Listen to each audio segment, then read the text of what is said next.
हो गया सर। सबसे पहले मेरे चैनल ईबीआई ऑनलाइन क्लासेस में आप सभी को हैप्पी न्यू ईयर। और ये विलियन जो है इसका संक्षिप्त रूप जो चैप्टर है बोर्ड के एग्जाम में विलियन बहुत महत्वपूर्ण चैप्टर होता है। यह न केवल थ्योरेटिकल एग्जाम के लिए बल्कि प्रैक्टिकल एग्जाम के लिए भी बहुत इम्पोर्टेंट है। हम इसका कंक्लूजिंग पॉइंट पढ़ाने जा रहे हैं, संक्षिप्त रूप जिसको कहते हैं। एक छोटा सा स्वरूप विलियन का जिसमें सारी चीज समाहित होती है। प्रैक्टिकल एग्जाम में जैसे मोलर विलियन क्या होता है, नॉर्मलता क्या होती है, मोल प्रवाह क्या होता है, छोटे छोटे क्वेश्चन जो होते हैं एग्जामिनर वाइवा में पूछते हैं और इसकी गणना भी की जाती है। लेकिन सबसे पहले यदि चैप्टर की बात आती है थ्योरेटिकल एग्जाम में जो आपका आने वाला एग्जाम है वो काफी महत्वपूर्ण है। उस दृष्टि से भी यह कम से कम 10 नंबर का चैप्टर होता है और छोटे छोटे क्वेश्चंस होते हैं, बड़े क्वेश्चंस होते हैं। स्पेशली न्यूमेरिकल बेस पे ये क्वेश्चन बहुत इंपॉर्टेंट आते हैं।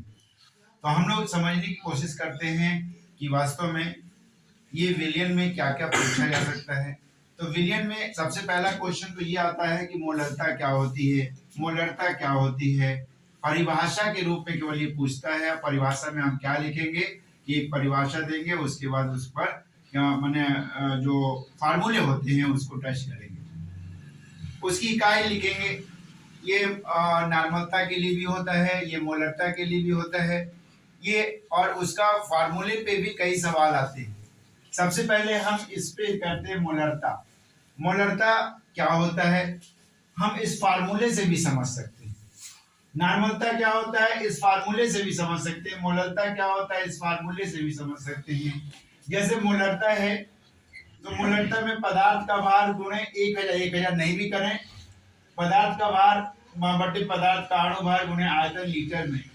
तो इसका मतलब होता है कि पदार्थ का भार और पदार्थ का अणु भार वो किसके होता है, मोल के बराबर होता है। तो कह सकते हैं कि पदार्थ में जो किसी 1 लीटर विलियन में उपस्थित मोलों की संख्या, विलेय के मोलों की संख्या जो होती है उसी मोलरता कहलाती है। यदि नॉर्मलता को कहेंगे तो वही चीज होगा, लेकिन यहाँ पर उसका तुल्यांकी भार होगा। तुल्यांकी भार दिया भी रहता है, निकालना भी रहता है। अब आगे आते हैं मोललता। विलेय की मात्रा, विलेय का अणुभार, ये इशारा कर रहा है उसकी किसके, मोल की इशारा कर रहा है। तो विलेय जो विलायक होता है 1 किलोग्राम में उपस्थित विलेय के पदार्थ के मोलों की संख्या जो होती है वो मोललता कहलाती है। अब मोल प्रभाज की तरफ आते हैं। मोल प्रभाज यदि होता है तो मोल प्रभाज में विलेय क्या मोल प्रभाज होता है, विलायक का मोल प्रभाज होता है। विलेय का मोल प्रभाज होगा तो विलेय के मोलों की संख्या, इसको स्मॉल n के रूप में दिखा सकते हैं। विलेय के मोलों की संख्या n के रूप स्मॉल n, और ये विलायक के मोलों की संख्या कैपिटल है। n कैसे निकाला गया, n माने विलेय के मोलों की संख्या माने पदार्थ का भार, विलेय पदार्थ का भार उसका अणुभार, उससे इन दोनों का सबका निकाल लेंगे, उसके बाद करेंगे। ठीक इसी प्रकार विलायक के मोलों की संख्या, तो विलायक के मोलों की संख्या प्लस विलेय के मोलों की संख्या और विलायक के मोलों की संख्या, ये विलायक का मोल प्रभाज होगा। ये एक संक्षिप्त रूप था, इस पे सवाल भी आते हैं।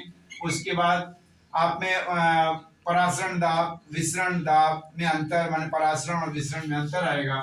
और यदि हम माने दाब की बात करेंगे तो उसमें वांट हाफ का नियम है, वांट हाफ का चार्ल्स का नियम, वांट हाफ का बॉयल्स का नियम, और दोनों समीकरण को जोड़ देते हैं तो वांट हाफ का समीकरण ज्ञात होता है। जैसे गैसियस समीकरण होता है, ठीक उसी प्रकार सॉल्यूशन को लेकर के ये दोनों को मिला करके हम आते हैं पीवी बराबर nRT। n क्या है, मोल। यहाँ मोल आएगा, इसका मतलब पदार्थ का भार बटे पदार्थ का अणुभार। इससे करेंगे। यहाँ R जो होता है, R का मान फिक्स होता है 0.082 1 लीटर वायुमंडल प्रति डिग्री प्रति मोल होता है। यहाँ n के जगह जो R की जगह यदि सॉल्यूशन होता है तो S भी लिखते हैं, तो NST भी आ सकता है। अब राउल्ट का नियम क्या बताता है, राउल्ट का नियम दाब को यदि लेके चले तो PS माने किसका है, सॉल्यूशन का दाब, माने विलियन का दाब, और ये विलेय का दाब होता है, और ये क्या होता है, विलायक, और ये विलेय का, माने इस पे ये फार्मूला बनता है। यदि इनमें जो विलियन का परासरण दाब होता है, माने विलायक का परासरण दाब होता है, उसके विलियन के परासरण दाब को यदि घटा देते हैं तो ये एक समीकरण प्राप्त होता है। इस पर भी ये राउल्ट के नियम के अनुसार इस पे भी सवाल आते हैं। अब क्वथनांक जिसे हम बॉइलिंग पॉइंट कहते हैं। अब बॉइलिंग पॉइंट पे भी सवाल आता है, कहीं बॉइलिंग पॉइंट तो आप जानते ही हैं, लेकिन क्वथनांक का उन्नयन माने ऊपर की तरफ, औनमन माने नीचे की तरफ होता है। तो उन्नयन को यदि हम देखते हैं तो क्या होता है, शुद्ध विलायक का क्वथनांक में से विलयन के क्वथनांक को घटा देते हैं तो क्वथनांक का उन्नयन प्राप्त होता है। पूछा गया, मान लीजिए क्वेश्चन आ गया कि क्वथनांक के उन्नयन से क्या तात्पर्य है, तो सीधे सीधे आप यहीं पर परिभाषा, इसी से परिभाषा बना सकते हैं कि यदि क्या वो कहते हैं कि शुद्ध विलायक के क्वथनांक में से विलयन के क्वथनांक को घटा दें तो हमको क्या होता है, क्वथनांक का उन्नयन अपने आप पता चल जाता है। क्वथनांक का उन्नयन जो होता है वो मोललता के समानुपाती होता है। क्वथनांक का उन्नयन मोललता के समानुपाती होता है। असमानुपाती को हटाने के लिए कोई कांस्टेंट रखते हैं तो केबी लगते हैं। केबी जो होता है, यहाँ फार्मूला आता है कि क्वथनांक का उन्नयन क्या होता है, विलायक के उन्नयन स्थिरांक को मोललता से मल्टीप्लाई कर, इसके गुणनफल को भी हम क्वथनांक का उन्नयन कह सकते हैं। यदि अणुभार निकालना रहे, क्वथनांक के उन्नयन से अणुभार निकालना रहे तो ये फार्मूला होता है, अणुभार बराबर 1000 गुने विलायक का उन्नयन स्थिरांक गुने विलेय का भार, और बटे क्या होता है, क्वथनांक का उन्नयन गुणे विलायक का जो भार होता है वो दिया जाता है। यहाँ पहले बताया कि केबी क्या होता है, विलायक का उन्नयन स्थिरांक होता है। ठीक उन्नयन की बात करें तो हिम आता है, हिमांक की बात होती है। हिमांक का अवनमन क्या होता है, हिमांक का अवनमन ठीक उसी प्रकार से T0 माइनस T0 जो होता है, T0 ध्यान से देखेंगे तो विलायक का हिमांक होता है, और विलायक के हिमांक में से विलयन के हिमांक को यदि घटा देते हैं तो विलायक का अवनमन माने अवनमन फिर देख बताया नीचे की तरफ आ रहा है, उन्नयन ऊपर की तरफ होता है तो नीचे की तरफ अवनमन आता है। तो ये यदि हम उसका माने यहाँ भी हम इसको लेना चाहें तो क्या होता है कि हिमांक का अवनमन जो होता है वो क्या होता है, विलायक का जो परासरण दाब होता है उसमें विलयन के परासरण दाब से यदि हम उसको घटा देते हैं तो इसके समानुपाती होता है। तो ये जो समानुपाती होता है, ये जो ऋणात्मक भाग होता है वो विलेय के मोल प्रवाह के बराबर होता है।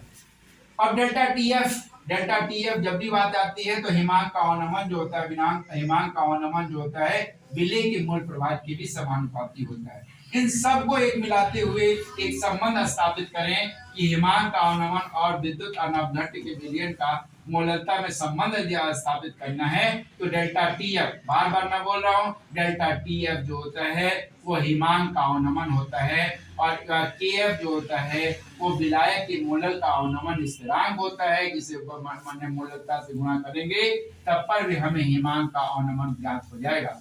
यदि हिमांक के अवनमन को हम अणुभार के लिए लेते हैं तो अणुभार में वही होगा जिसका अणुभार जो होता है 1000 गुणे विलायक के मोलर अवनमन स्थिरांक गुणे विलेय पदार्थ का भार गुणे हिमांक अवनमन गुणे विलायक का भार जो होता है, इसको ये माने इस फार्मूले से हम ले सकते हैं।